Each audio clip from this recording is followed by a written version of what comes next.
we have been focusing on the rational system to quite an extent, both in the Laplace domain as also in the Z domain. Today we shall look at the rational system itself in a little more depth. In fact, we shall relate the Laplace transform and the rational Z transform to the corresponding system description, namely in the context of the Laplace transform, it would essentially be akin to a differential equation. In the case of the Z transform, it would amount to a difference equation. So let's come to the system description that underlies the rational system and which explains why the rational system is of such great importance in the whole discussion on Laplace transforms and Z transforms. Now let's take a simple example. Let's assume we have in continuous time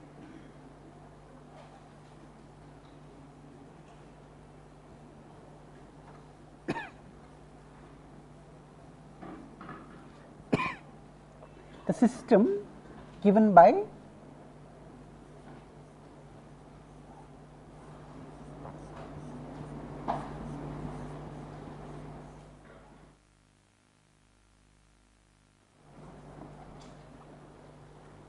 here we understand y and x both y are both actually xt and yt respectively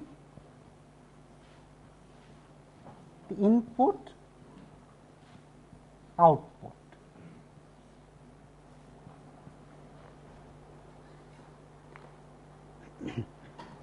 Now if we take the Laplace transform on both sides, we have s plus a into ys is b times xs, assuming that a and b are constants here. So we have ys by xs, which is the system function,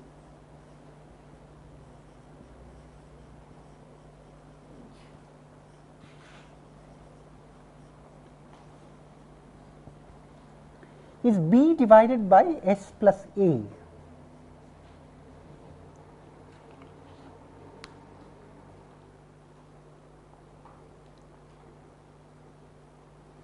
Now of course there is a very close correlation between the numerator and denominator here and the differential equation which one is trying to model, right?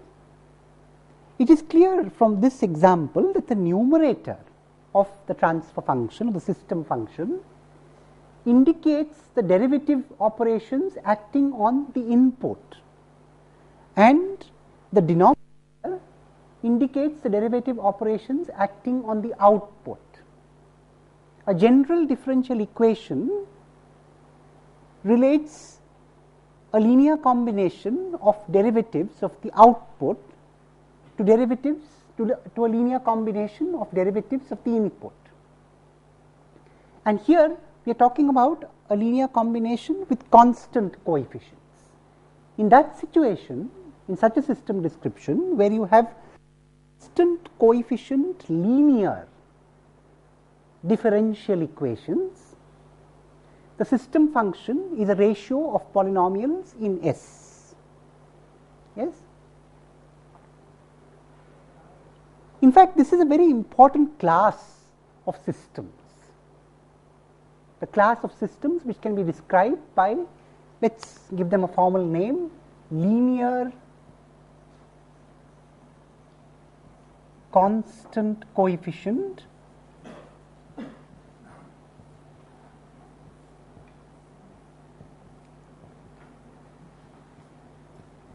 differential equations.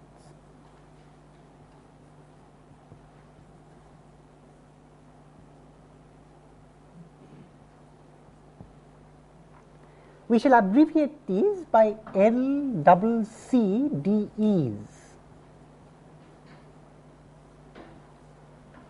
All right. linear constant coefficient differential equations, a very important class of systems. In fact, examples of systems that fall into this class include electrical networks with resistances, inductances, fixed inductances and fixed capacitances, right? They all obey differential equations of this form. A lot of device models also conform to this system description.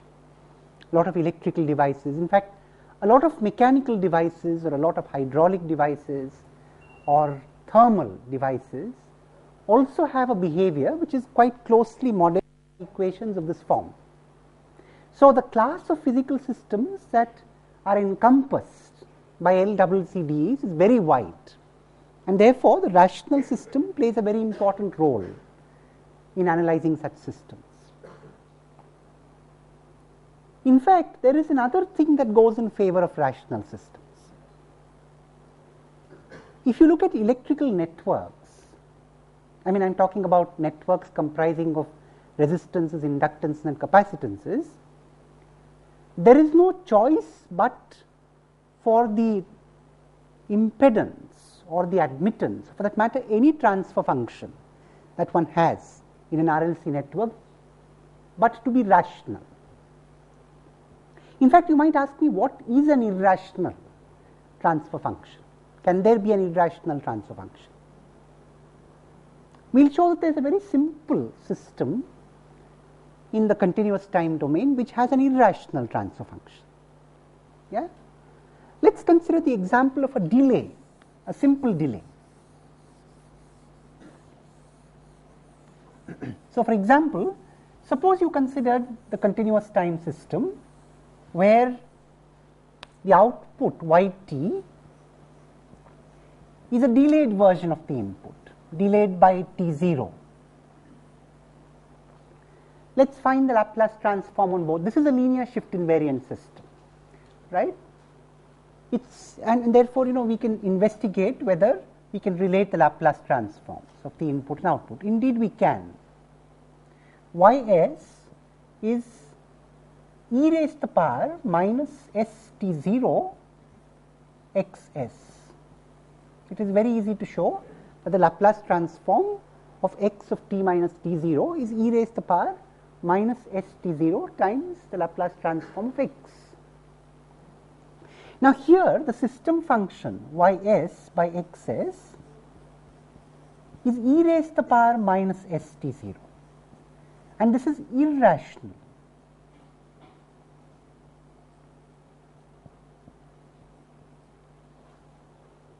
What do we mean by irrational? We mean it cannot be expressed as a ratio of finite polynomials in S. Of course, it can be expanded in a Taylor series in S, but that amounts to an infinite polynomial expansion, not a finite polynomial expansion.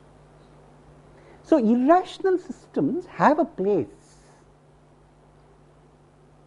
but unfortunately, irrational systems also have something esoteric about them in the sense that they are not realizable. You may ask, well, such a system, right, a system that delays the input, a continuous time input by a certain fixed amount, what makes it unrealizable? Well, the problem is, it is possible to approximate the delay within a certain band of frequencies reasonably accurately. So, one can construct continuous time systems whose whose behavior is akin to the delay, but over a certain band on the Fourier axis, on the frequency axis. But to have a delay uniformly at all frequencies is unrealizable. No device can really behave like this in continuous time. Surprising but true.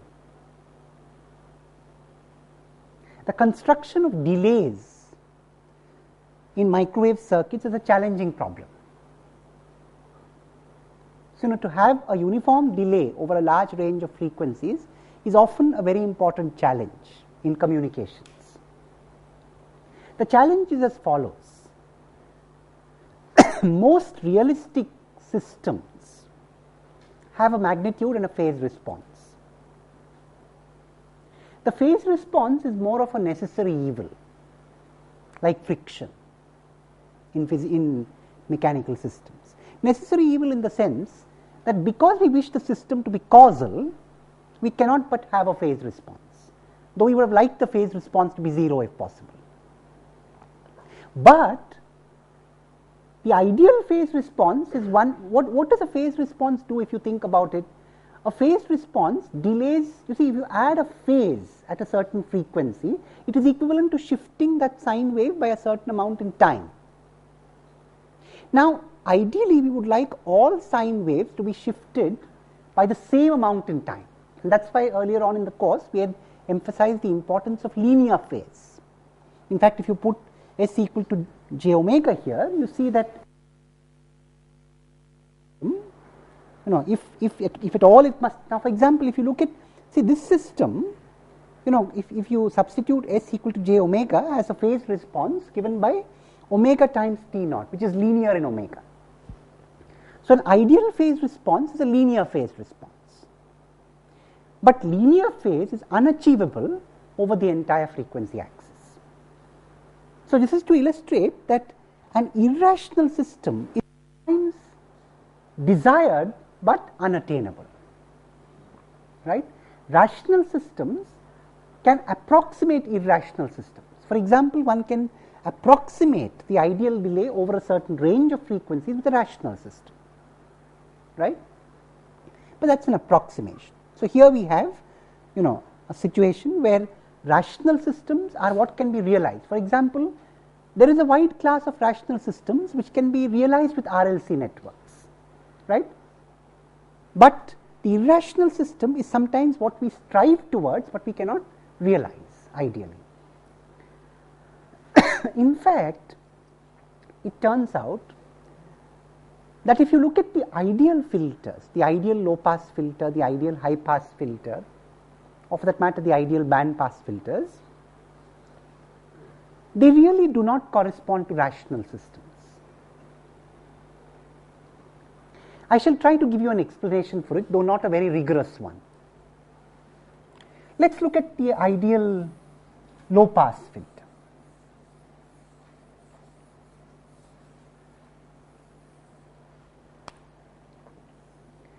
The ideal low pass filter in continuous time would pass all frequencies up to a certain omega c and stop frequencies on the angular axis beyond omega c. Now, one thing that makes this response objectionable is the fact that we want 0 as the magnitude response over a whole stretch of the frequency axis. Let me explain why. Suppose, for the sake of argument, we could realize this with a rational system. Now, at what points does the magnitude response of a rational system become 0? At the points where the numerator becomes 0, right, at its zeros. When we have a whole segment of the frequency axis with 0 response, what are we implying? We are implying there is a continuum of zeros. A continuum of zeros is never possible with a rational system, if you think about it. That's, of course, I am not giving a very rigorous explanation, but an explanation that really hints at the reason why this is not realizable with a rational system. In fact, if you go a step further, you can also see that response that is constant over an interval is also not attainable by a rational system, because the argument can be carried by subtracting that constant from the rational system. Suppose you could realize it with a rational system, then that rational system minus that constant would also be rational, but then you are asking it to be 0 over a whole interval, which means it has a continuum of zeros. A continuum of zeros is impossible with a rational system. What's that? A continuum of zeros. Well, you are asking for the magnitude response to be 0 over a continuous part of the frequency axis. So, it has not only, it's not just an infinity of zeros, it's an uncountable infinity of zeros. A rational system can have only a finite number of points at which the magnitude response is 0. That is the places where the numerator attains the value 0, the zeros of the transfer function. So, rational systems are realizable, and unfortunately they do not give us ideal behavior. This is, in fact, if you ask me philosophically, this is the whole challenge in system design. The ideals that we strive towards are unattainable with systems that we can realize. In one sentence, the whole challenge of system design is this: it is often the case that ideals that we strive towards are unattainable with systems that can be realized. And the challenge is to take systems that can be realized as close to the ideals that we wish to attain. And that is the design challenge. That is why design still remains an evergreen subject. People initially started designing in the context of electrical engineering with RLC networks. They went on then to use active systems, active filters. Then they went on to use other kinds of devices, microwave devices at higher frequencies and so on. But the ideal still remains unattainable. You wish to go as close to the ideal as you can by using systems that can approximate that ideal to the extent that the devices permit. I must mention, however, that one can go pretty close to irrational behavior with distributed circuits. For example, with circuits built out of transmission lines or circuits built out of waveguides. What are distributed circuits? Distributed circuits are circuits, electrical circuits, in which one cannot really use the ideas of current and voltage. So, lumped ideas cannot be used. There one must talk in terms of electric and magnetic fields, and there it is not meaningful to talk about confinement of charge flow to a certain conduit or to a certain region. One must look at the element as a continuum of little elements, each of which have a certain behavior, right. So, distributed elements have a fundamentally different mode of analysis from lumped elements like resistances, inductances and capacitances. And distributed elements can give transfer functions which have irrational behavior, though not necessarily the kind of irrational behavior that is desired. Yeah. Now, let us go on to discrete time. Right. This was in continuous time. I mean, I gave you a very simple example. I am sure one can carry out the same examples to higher and higher order differential systems. In discrete time, the analog of differential equations is the difference equation. An example of a difference equation is the following. So, let us take an exact analog. The output yn is related to the input in the following way.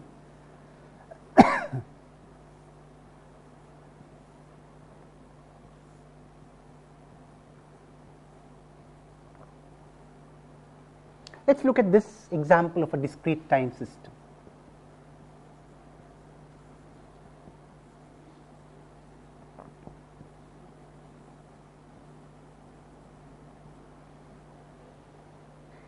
We take the Z transform on both sides, if it exists, to get this should be yn minus 1. Please make the correction. We take the Z transform on both sides, if it exists, to give us yz minus alpha Z inverse yz is beta xz.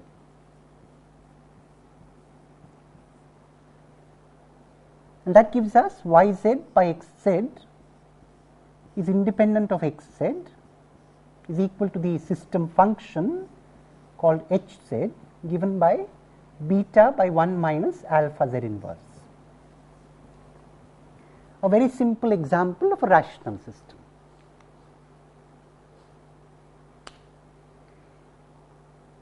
Now, here again one can draw a parallel with continuous time.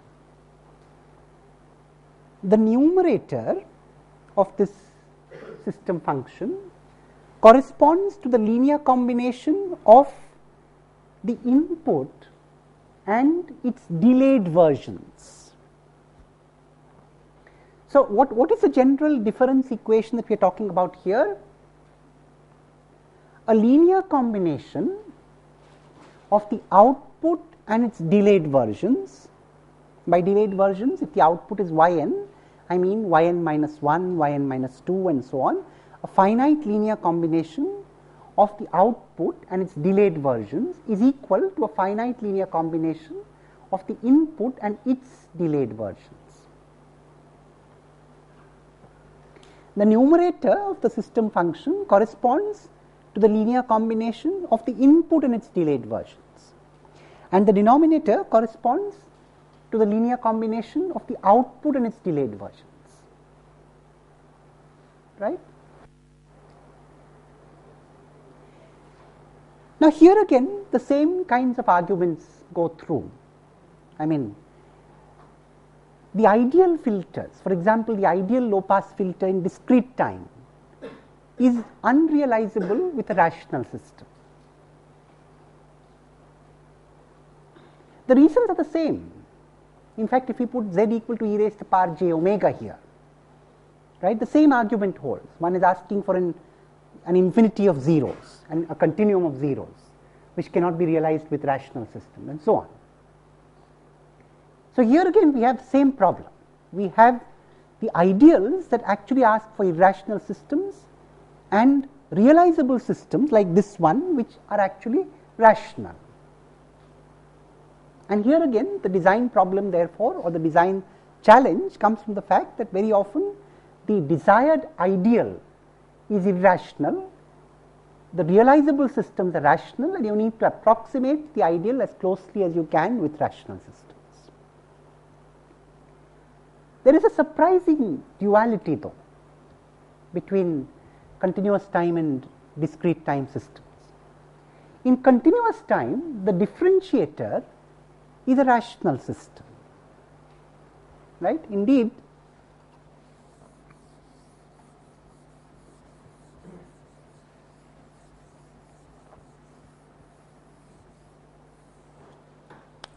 in continuous time, a system which relates the output to the input in the following way.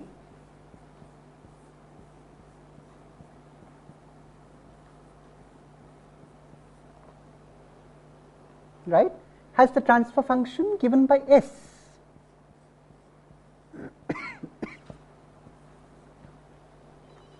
Rational, yes.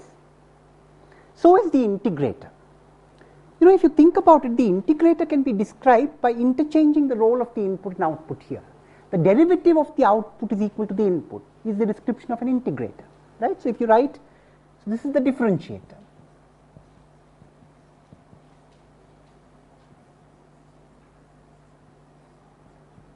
How would I make it an integrator? I would simply interchange the roles of yt and xt. So, dyt dt, the derivative of the output is equal to the input, gives you an integrator.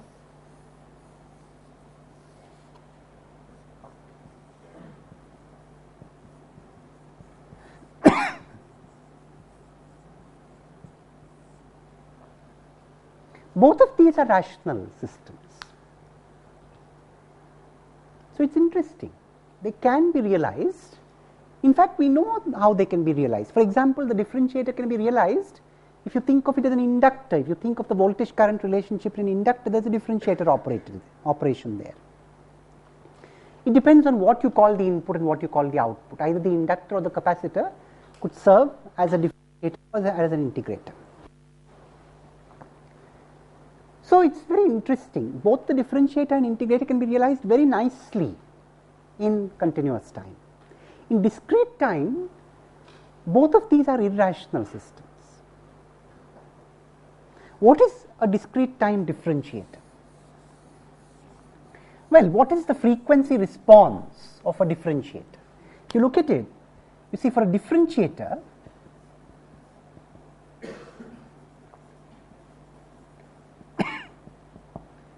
Hs is S, which means h of j omega is j omega. So, that is the frequency, so called frequency response. right. Now, what would be a discrete time differentiator? One that has this frequency response over the range minus pi to pi on the normalized frequency axis. We agree that the frequency response of a discrete time system is periodic with a period of 2 pi. We have seen that earlier.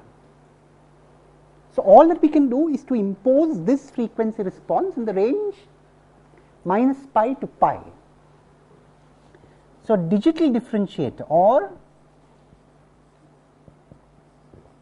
a discrete time differentiator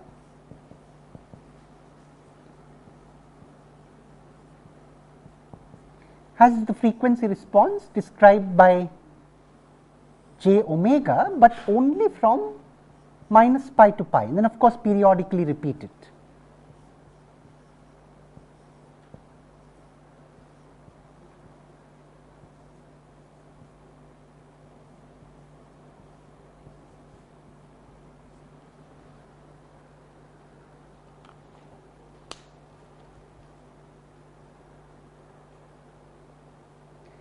Now, one can find the real impulse response corresponding to this by taking the inverse discrete time Fourier transform of this frequency response. We know how to take the inverse discrete time Fourier transform. We can write down the expression. So, for the discrete time differentiator H ideal n would be 1 by 2 pi integral from minus pi to pi j omega e raised to the power j omega n t omega, the inverse discrete time Fourier transform. Unfortunately, it turns out that if you find the Z transform sequence, it is irrational. This is a very funny situation. In continuous time, the differentiator is a rational system, easily realizable. In discrete time, it is irrational and therefore only approximable. The design of discrete time differentiator is an art, is a subject by itself in digital signal processing, very deeply investigated by many researchers. On the other hand, exactly the opposite holds true for a delay. In continuous time, we have seen the delay is irrational. In discrete time, finite integer delays are rational systems. For example, take a delay by one sample. Suppose you have yn is x of n minus 1, then yz shall be z inverse xz, or in other words yz by xz shall be z inverse, a rational system. In fact, one can extend this argument to any delay d. In fact, d could be a positive or a negative integer delay. Of course, this has to be integer. So, let me put n minus d here, where d is an integer.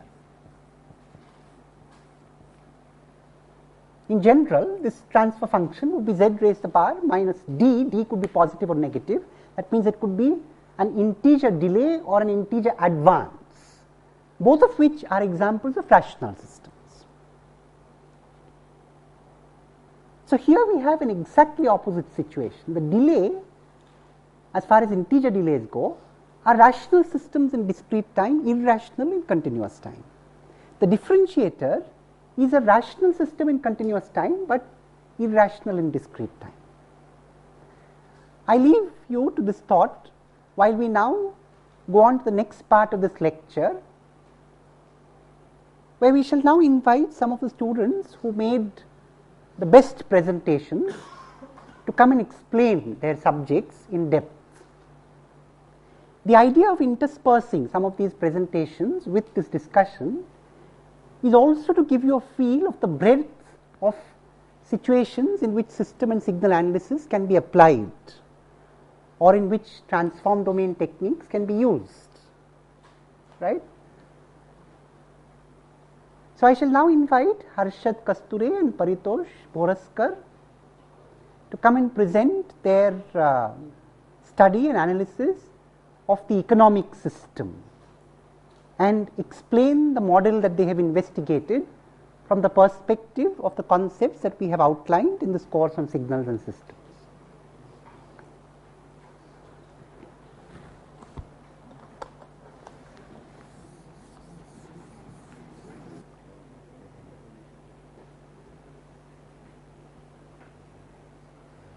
Well, hello everyone.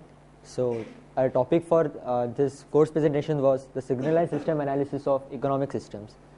Now, economics is a very broad topic and it cannot be completely taken as a system. So, what we have attempted is to divide it into macroeconomics and microeconomics, and then take a relevant instance from each one of them and then analyze them as systems.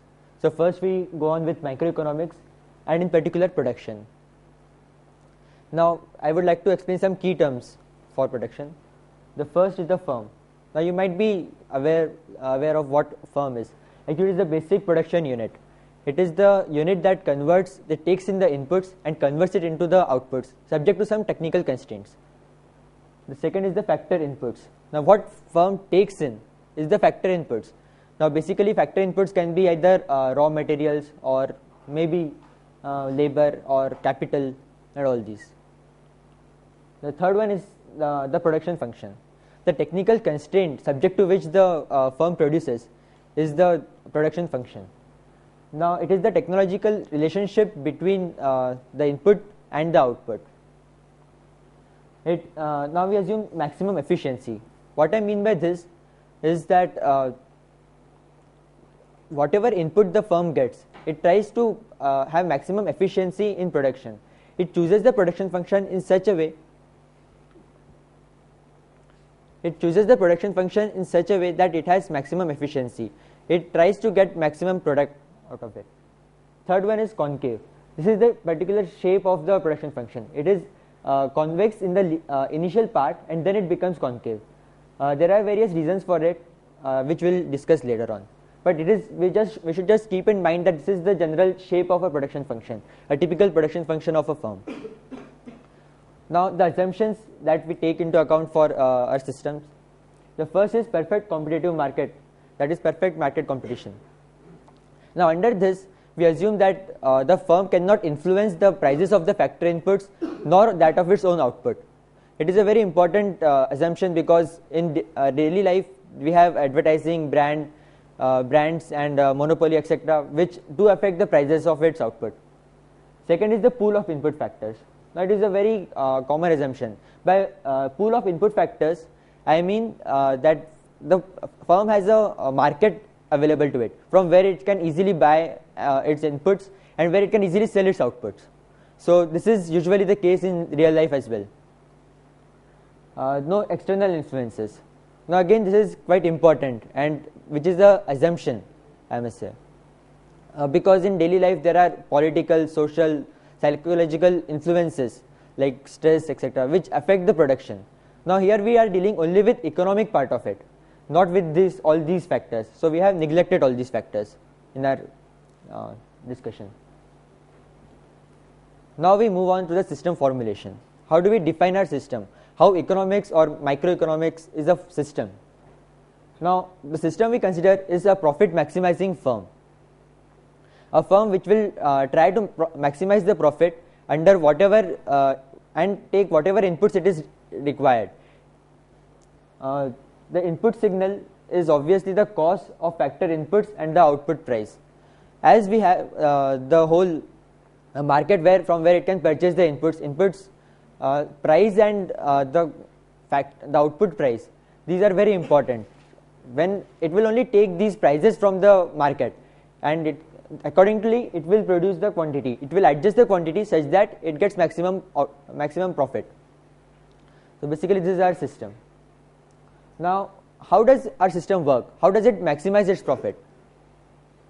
The profit maximization can be taken into two categories, I would say.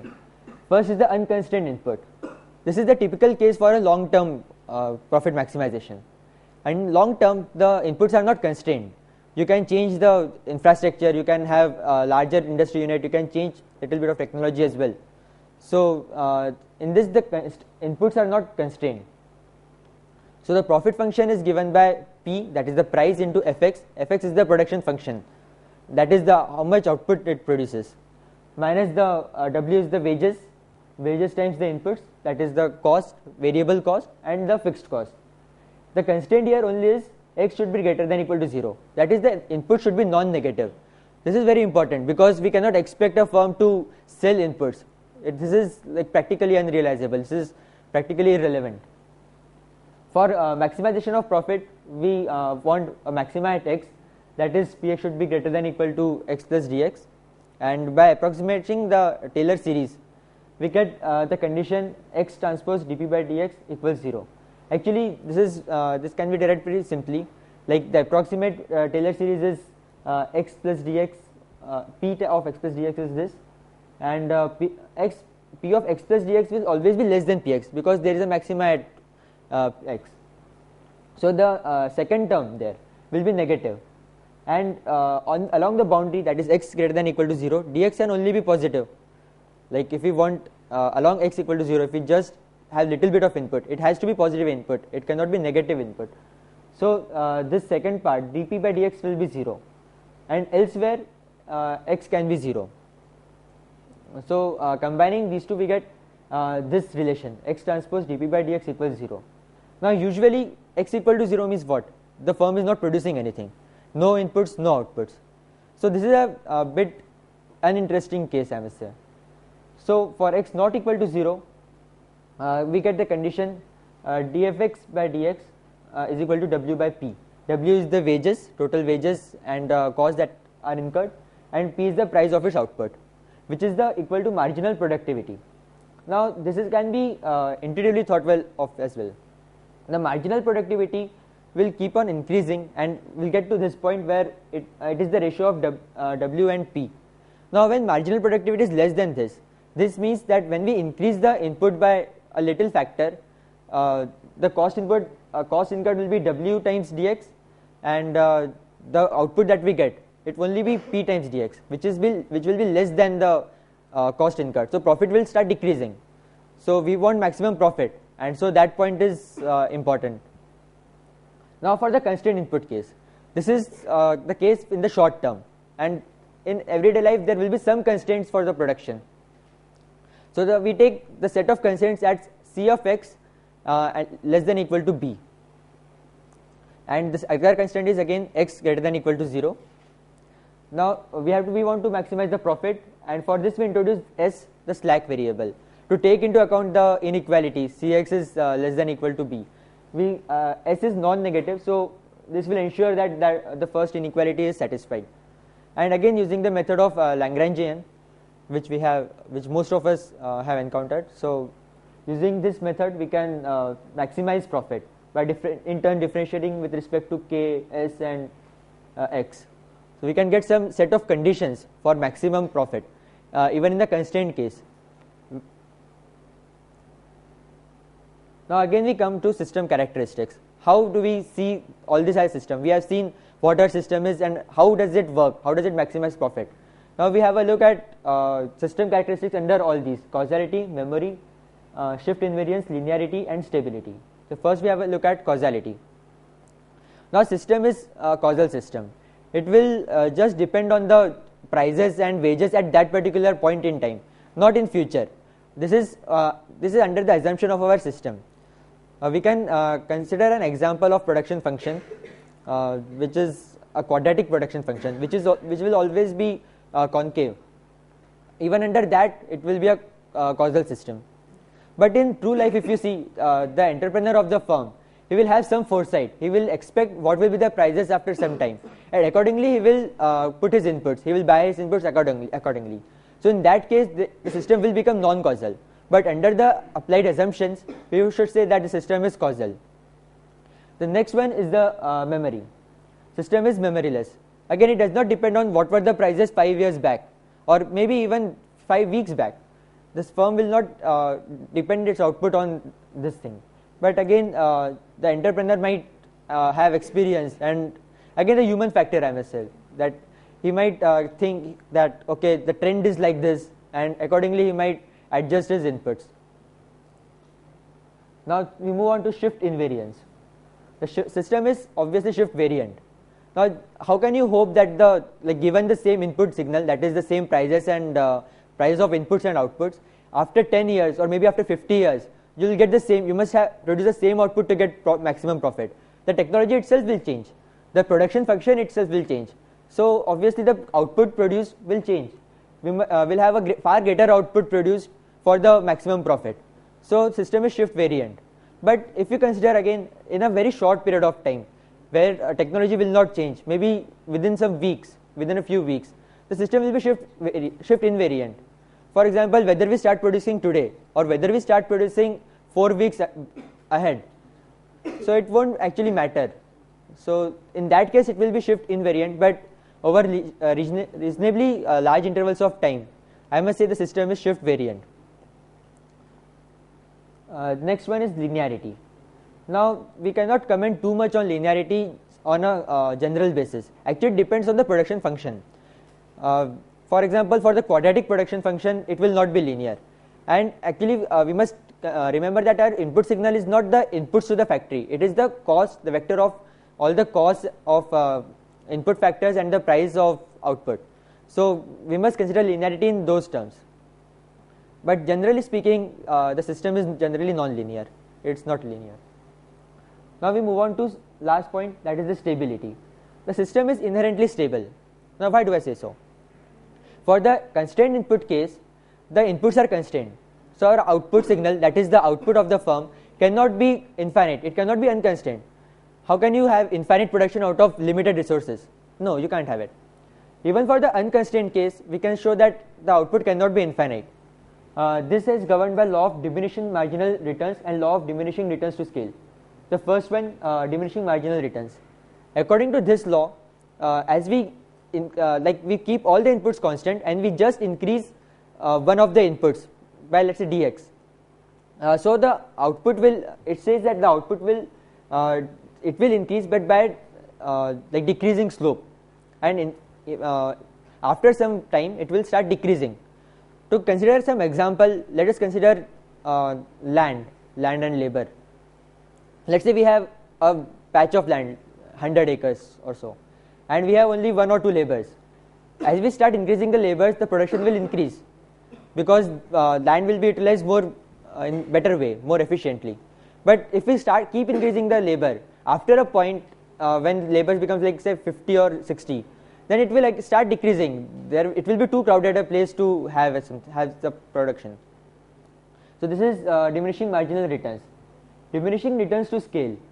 Now diminishing returns to scale is when you increase all the factors by a constant, the product does not increase by the same factor.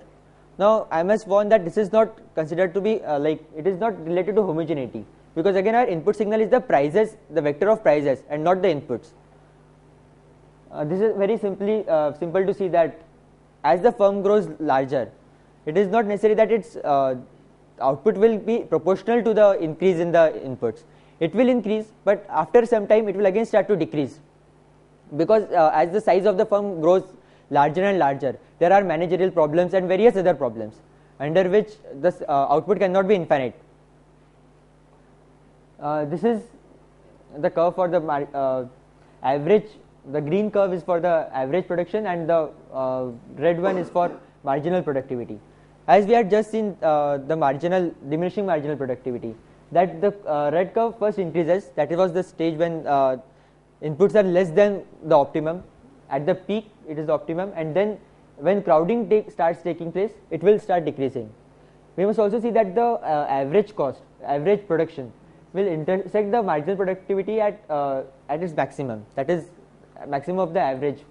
This will be so because when the marginal productivity is high, it will pull the average production higher, but as soon as it gets below the average curve, the average will again start decreasing. If you just increase the production little bit, and when the marginal productivity is decreasing, obviously the average will decrease, average will start to decrease. So this was how a firm would try to profit maximizing firm would behave as a system. This was the macroeconomic part.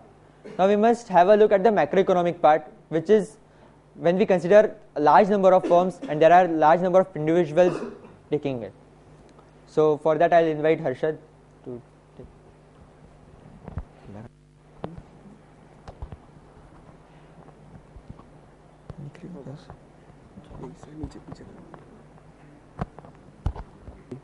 We will now move on to the macroeconomic case. The thing is, macroeconomy is you can no longer assume the fact that somebody out there is going to supply you with prices and wages, basically, because macroeconomy actually looks at the aggregate of all the firms and all the consumers which constitute your economy, and therefore whatever supply, demand, prices, wages are going to characterize that economy will be determined by the macroeconomy itself. Therefore, what we have in macroeconomy as opposed to microeconomy is dynamics, supply and demand dynamics, as opposed to an input, wages and cost signals. A macroeconomy typically would be characterized by two things: an aggregate supply curve and an aggregate demand curve.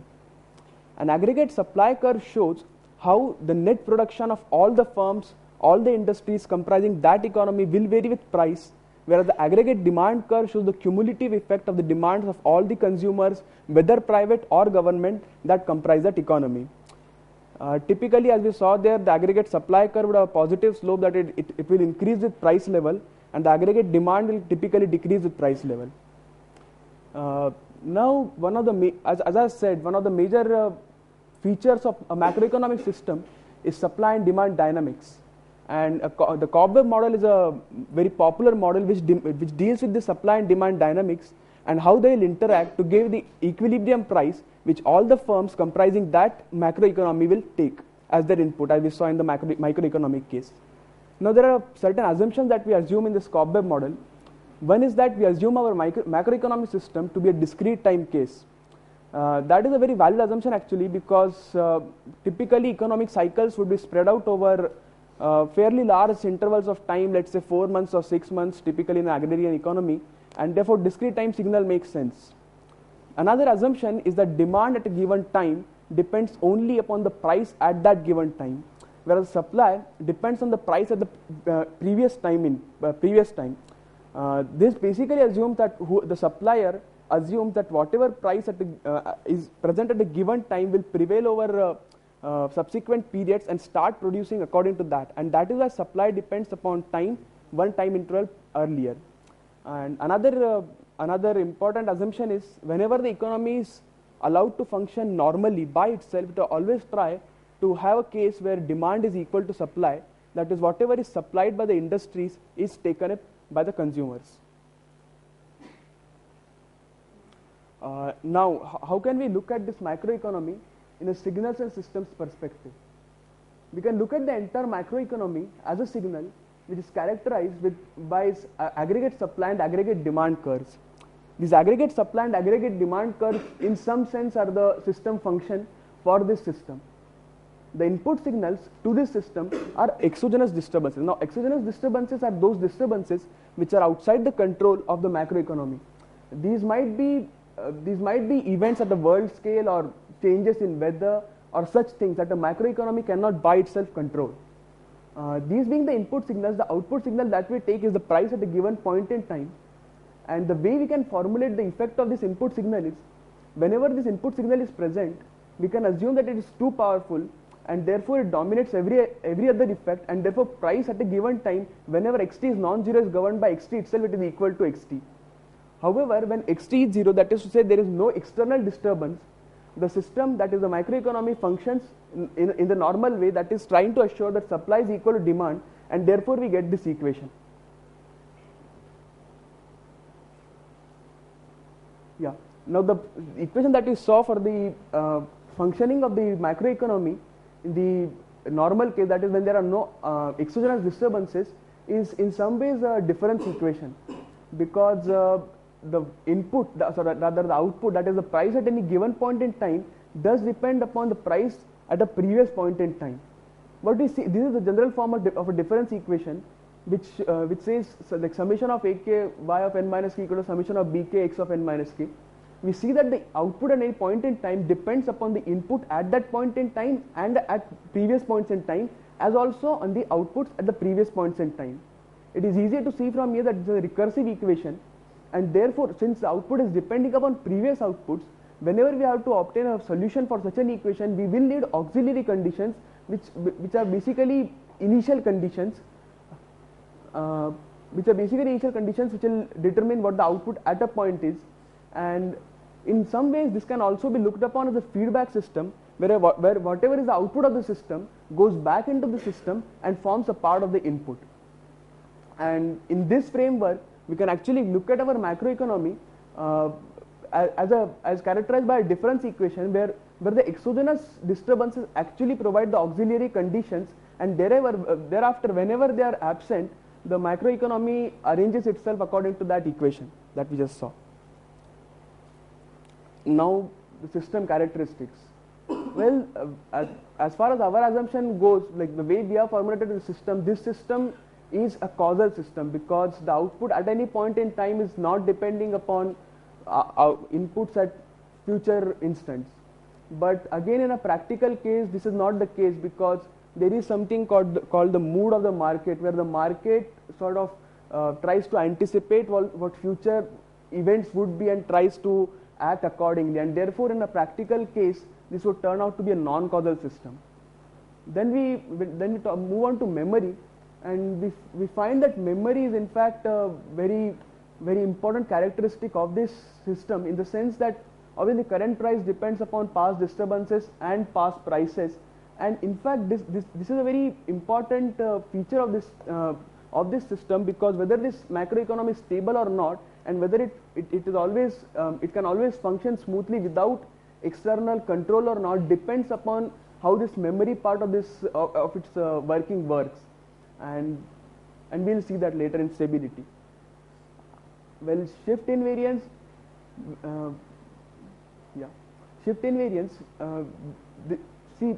actually this system will be shift variant.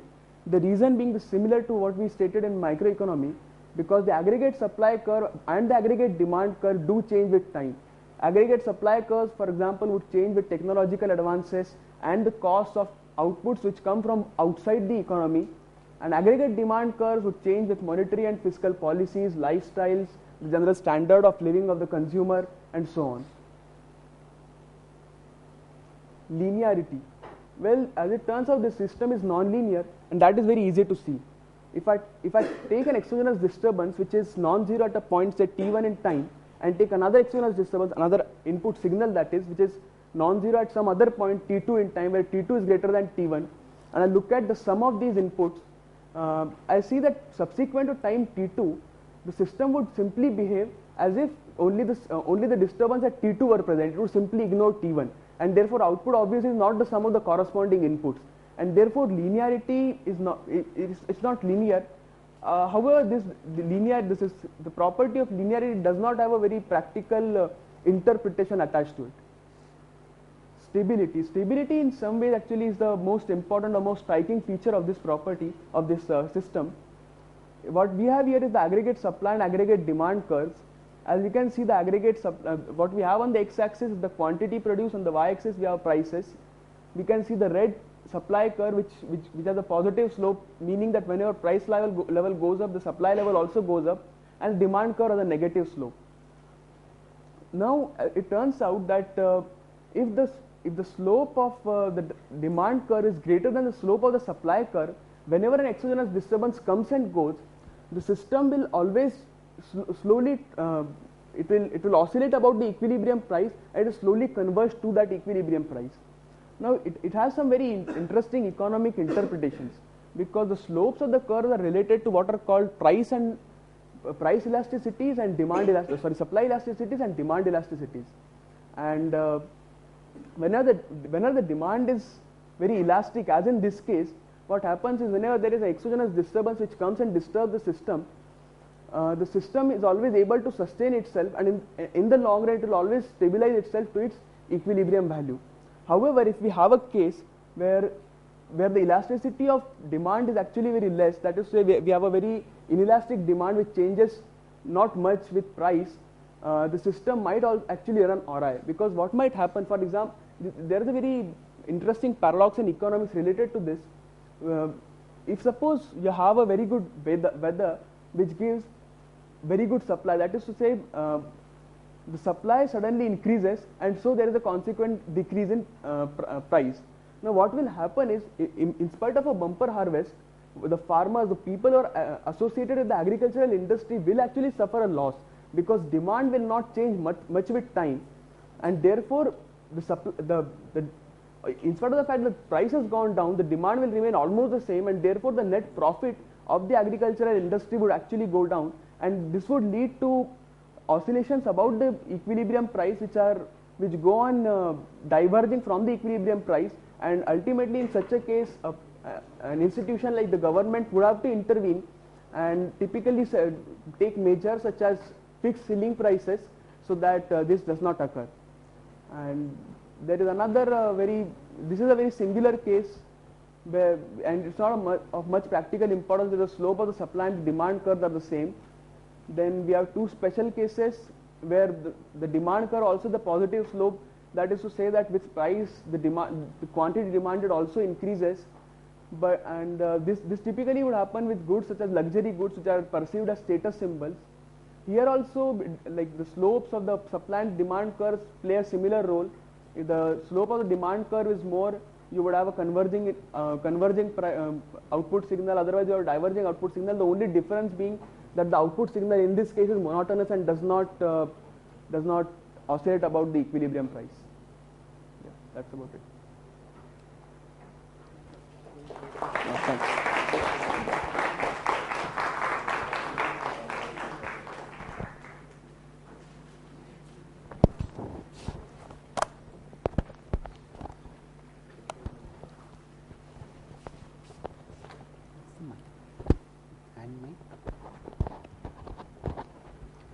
Hand mic, it's not there.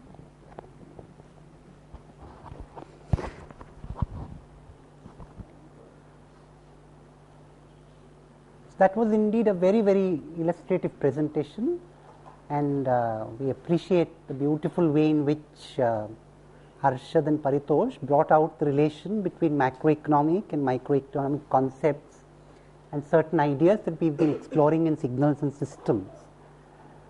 There are two things that we should look at and note very carefully from this example. One is that ideas that we bring out in a first course on signal systems are both indicative and yet inadequate to describe practical situations. For example, causality, memory, linearity have a meaning and are important in system description, but cannot be carried too far, right? The other thing that we must look carefully and realize is that it is necessary to build system models to come to certain conclusions or to be able to understand physical reality, right? This illustrates these ideas very beautifully. As a very specific point, you notice that the difference equation played an important role in their analysis, right? And in fact, the kind of difference equation that they had brought out was a linear constant coefficient difference equation, LCCDE again. Are there any questions on their presentation here? Right? Well, if not, then we thank them, and we now plan for the next two presentations in the coming lecture, which shall be on the predator-prey system, and the second one would be on a modulator based on the binary phase shift keying method of modulation and demodulation. Right? Thank you. So we will conclude the lecture.